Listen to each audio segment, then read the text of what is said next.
Lovely. Come on. Oh, well played. Come on, Elsa. Come on, Elsa. There again. There again.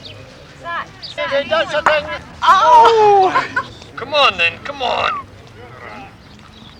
I was too wide in the wreck. Why I wouldn't have caught nothing.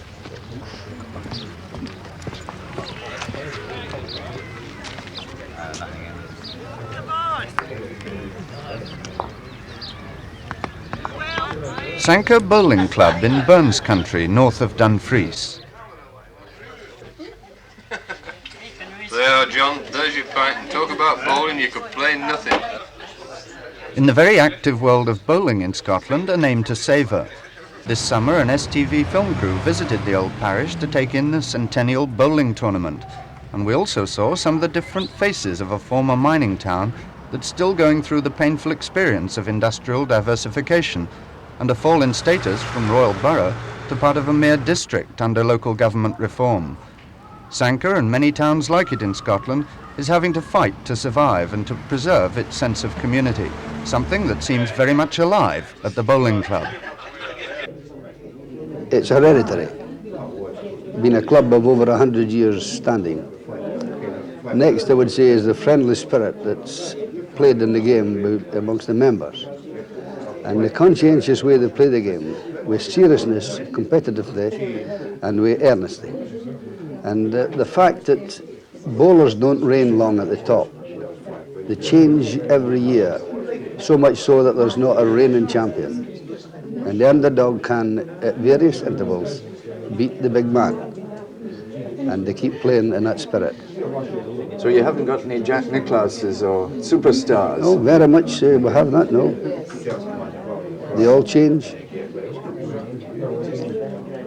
I feel that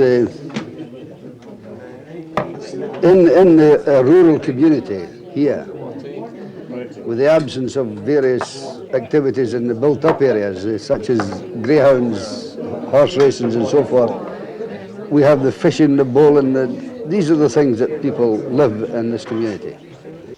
Well, to me, 41 years experience, when I joined this dream, you used to become one of the family, and it's carried on for a number of years. A good competition, competitive play, and all that, and there are some very good bowlers. 40 years, then another 100 or more. Local businessman Tom Johnson has elected himself unpaid custodian of Sanquhar's past and created a museum in the old toll booth at the north end of town. It's packed with history, and many people in this town can go over these old photographs and tell you the names, if not all, many of them. Talking about the bowling, of course, you've got pictures of, you've got James Brown there, and you've got James Brown's book. There are families with very strong roots here, and they're still here, some of them, and are going back way into unrecorded times. Among the children who come from the school, while I can't perceive many of the 20 to 30-year-olds being terribly interested, but I do perceive among the children an intense interest, even little brownies. And I've had some of them back 3 times asking to come in, so there's no doubt there are always going to be people around the place who will take an interest, moderate or intense, I don't know, but these things will never die out in Sanquhar because the literature behind the town is so vast. We've got 30 books. And why the heritage trail absolutely ignored Sanquhar, it being the geographical centre of all Burns' activities, and they were well documented by the town council, and I just don't understand it. Sanquhar means old fort, and while Tom builds up his museum, the ruins of Sanquhar Castle glower over the new houses at the other end of town.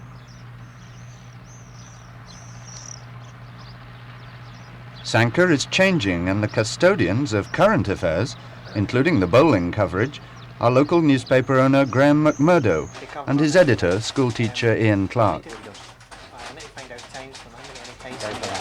Right, the bowling coverage. Well, I'd like to do a 6-pick layout, something similar to what we did with the gala, yes, using the 2 columns in the middle for a kind of diary rather than There's too many results if you go through them. You fill the paper with just results. Yeah, so try and just sort of go. So who the notables are. You'll say that I got knocked out in the second round, something like that. Well, that was something. And a picture of you, of course. Oh, of course, of course. Bowling addicts at the newspaper office, and even, unlikely though it may seem, at this remote spot, high on Lowther Hill, the main radar station operated in Scotland by the National Air Traffic Control Service. Inside the dome here, an aerial weighing 3.5 tons monitors air traffic within a 180-mile radius. David Pye, who's incidentally vice president of the bowling club, keeps the details at his fingertips. We send a pulse of radio frequency energy, 4 microseconds in duration, 400 times a second. This energy is then radiated, strikes any object, is reflected back, received, and we measure the time interval it takes for the energy to have gone from the scanner out to the object and back again. Once you know the time it takes, then you know the distance it takes, and then we have the actual position of that object. The station can get 12-foot drifts of snow in the winter and 130 miles an hour winds. Apart from its excruciating weather, it also boasts the highest billiard table in Scotland. But this week, Jimmy McMillan, the station's director, is more interested in another ball game. That looks fair enough, David. No problems? None at all, Jim, none at all. No, everything's fine. Fine. Still in the bowling tournament? Knocked out in the first round, Jims. 1 Sanquhar man left. That's a pity. Johnny Ray. Oh, well, he might have a chance. 1 all pin. Got your money on him? Yeah. No, I've got my money on a fella from Crewe. Oh. Sanquhar's last national coal board mine closed down in 1968. Only one now remains in the district, the Roger mine at Kirkconnell, employing 100 men. Most now work on or near the new industrial estate, making things like fireworks, carpets and aluminium extrusions. Despite the new industry, though, Sanquhar's unemployment rate is nearly 17%, 10% more than the national average. Jim Pirrie, president of the bowling club, closely follows the local employment situation. Well, the situation, it has developed as the rest of the country, the decline in the economy.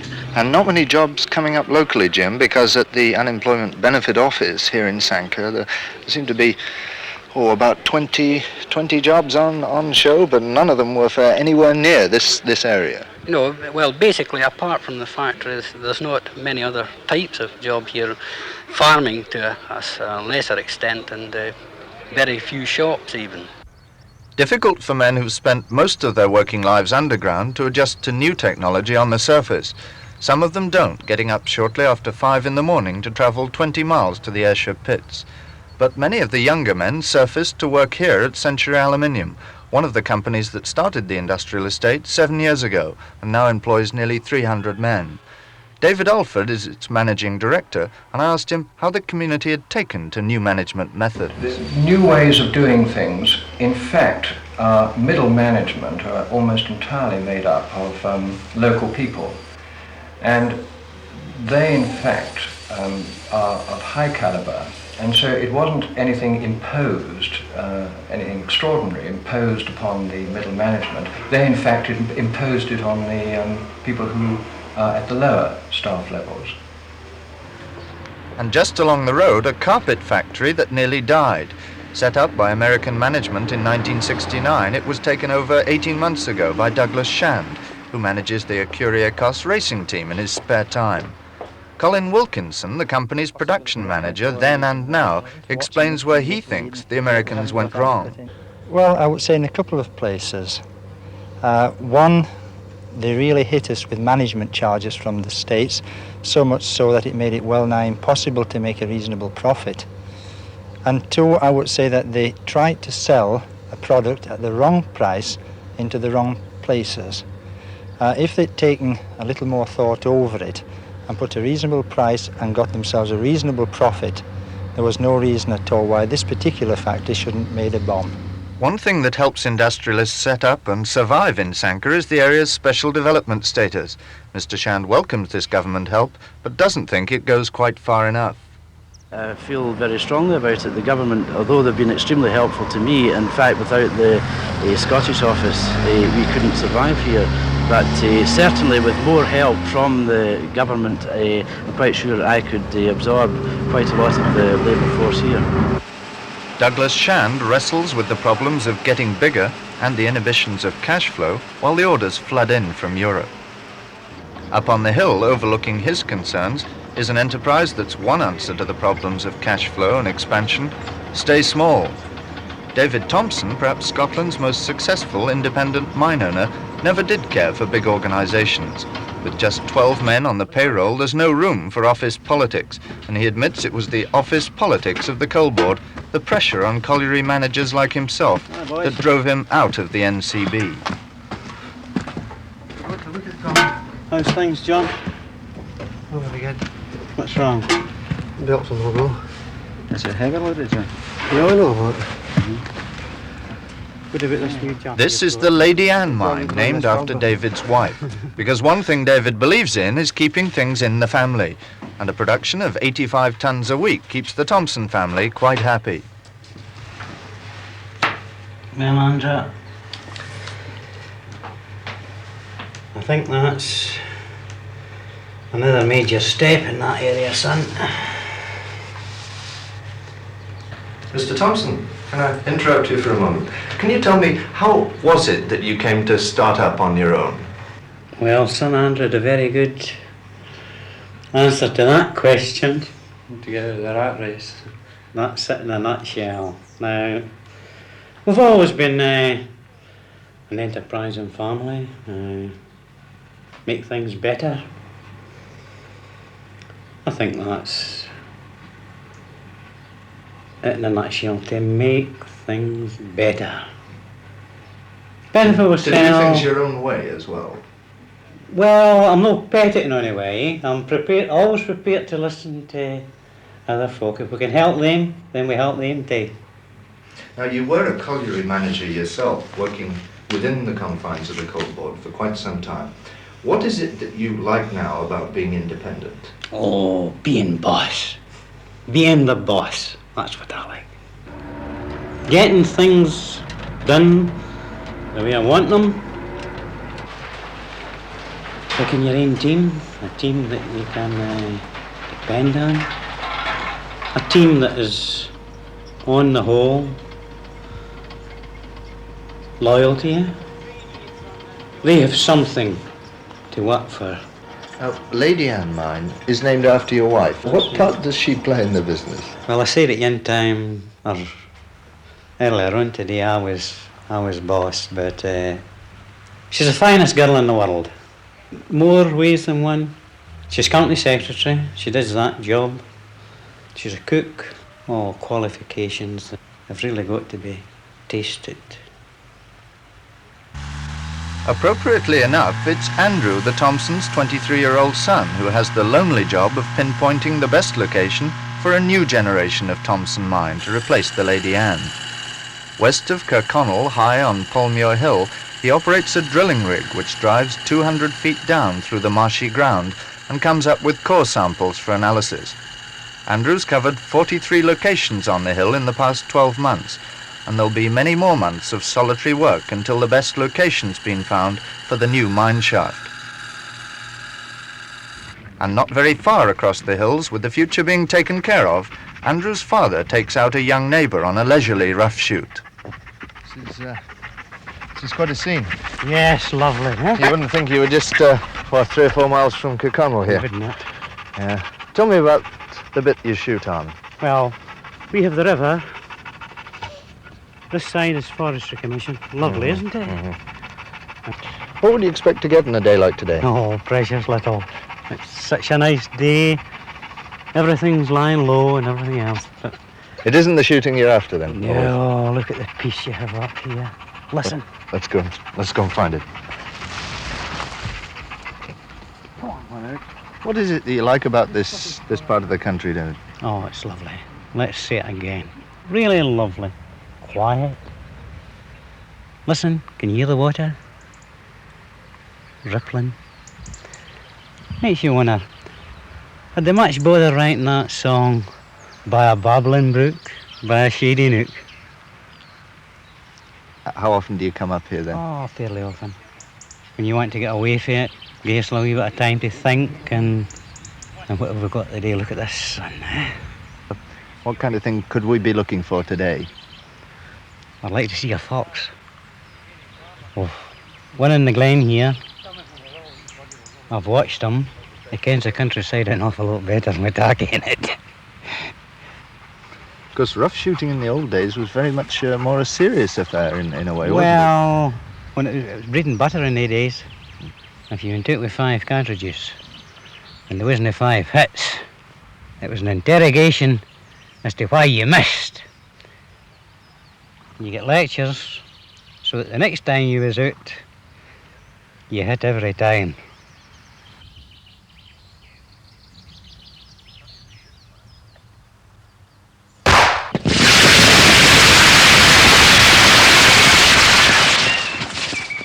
Even the company's most enthusiastic members have to admit that Sanquhar would be a far quieter place without Brock's fireworks, among the oldest established and noisiest companies in Britain. It was the fiery skills of the original Mr. Brock that lit up many a royal occasion in the 18th century. Nowadays, though, you can see not just fireworks, but also so-called military pyrotechnics being tried out here on the practice ground. Fewer fireworks are in demand as the understandable but rather joyless insistence on safety changes November the 5th from what used to be a big bang to a whimper. And so diversification is a matter of survival. But Brocks are still proud of their big displays. The night before our visit, their products were lighting up the Seychelles. As far as they're concerned, the more independent celebrations, the better, because if the customer's willing to spend in the region of £50,000, they can really put on a show. I spoke to Nick Cowan, General Manager.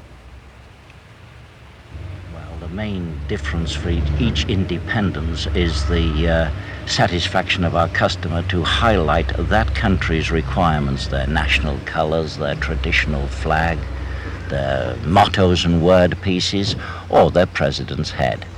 Those would be the actual differences. Now, the remainder is commercially and financially biased. Everything costs money, and they want their display to entertain all their free people. And it's our object to please that country and those people. We go in for mass entertainment, and we want to help them celebrate their independence with real spectacle. So we go in for national colours, noise, and everything that is to get the crowd on their toes with the oohs and ahs. That's the most important And do you thing. succeed? Oh yes, we've had some very great success. No disappointed clients? I don't think so. Not even Sanquhar's sturdiest admirer would say there's a lot to do after a day at the factory. Not a lot, that is, in the way of passive, city-style amusements. But who needs cinemas if you've caught the golfing bug? Teeing up for a friendly 4-ball round Sanquhar's very tough 9-hole course are Jim Haining, a local merchant, Bert Monteith, who's partner in a local butcher's business, John McClatchy, a manager with the district council and this year's captain, Have another go. playing 3 off the tee,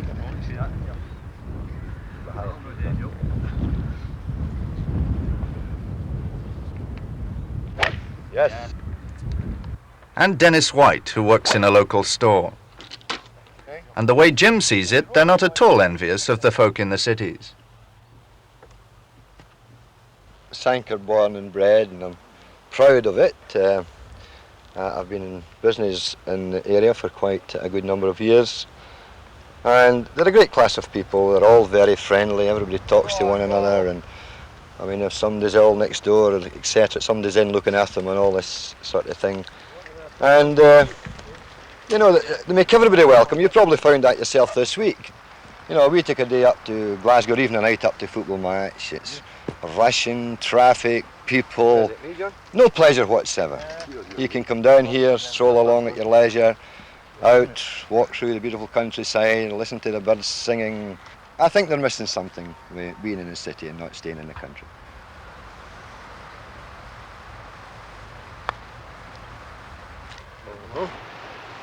golf and for quieter spirits, fishing for sea trout on the River Nith. On the day we filmed, most of the fishermen were quietly praying for rain.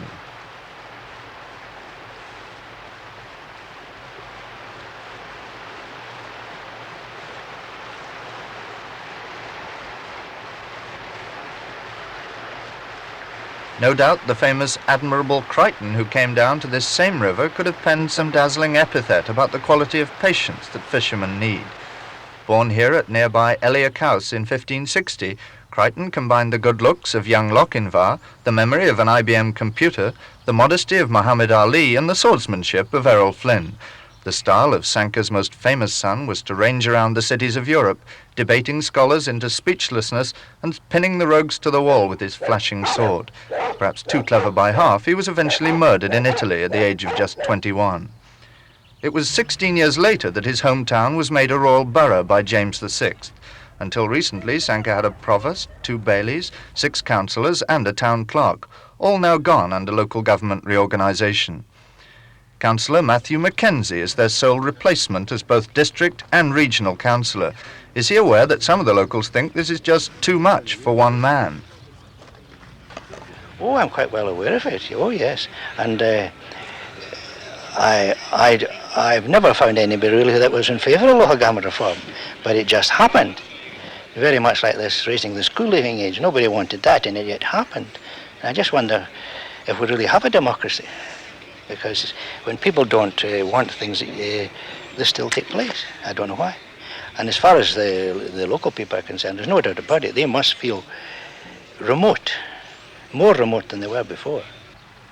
Saturday, July the 3rd, and nothing remote about the bowling club final. 74-year-old Peter Houston, an English outsider from Cheshire here on a visit, has been cutting a swathe through the tournament all week. He's matched against Dennis Love, 50 years his junior from Kirkconnell.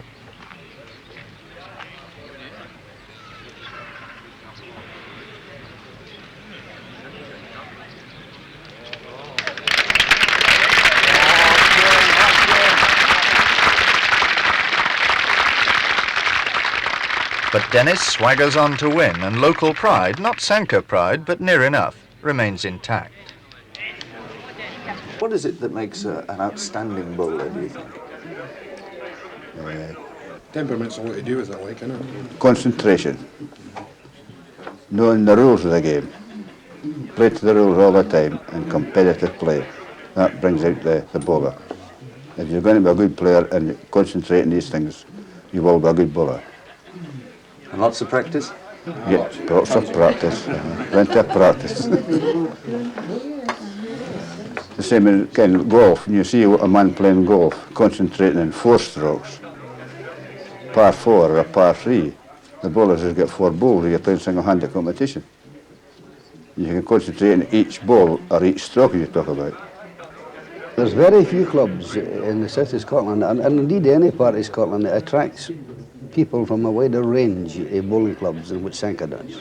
We have some. And this is because of the actual sort of kind of passing down the line, a sort of hereditary historical way it goes on.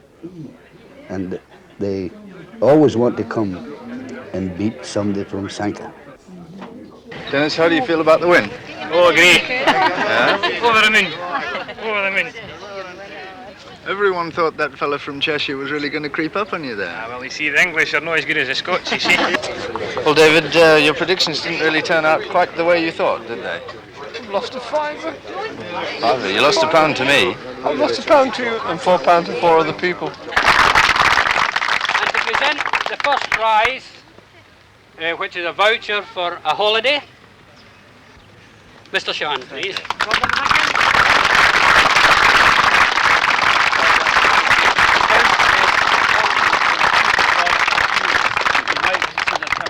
Sanquhar for a week or a fortnight, whatever it happens to be. Congratulations. Thanks very much. Thank you.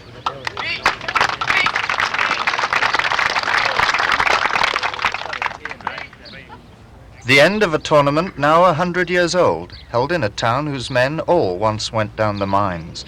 Robert Shankland of Sanquhar looks on, and because he loves to read the lines of Alex Anderson, a local miner and poet, is perhaps more aware than most of the continuity which links today with the past, and from which a town like Sanquhar continues to draw not sentiment, but strength. The bairnies cuddle doon at nicht wi' mirth that's dear to me, but sin the big world's cark and care will quaitin doon their glee.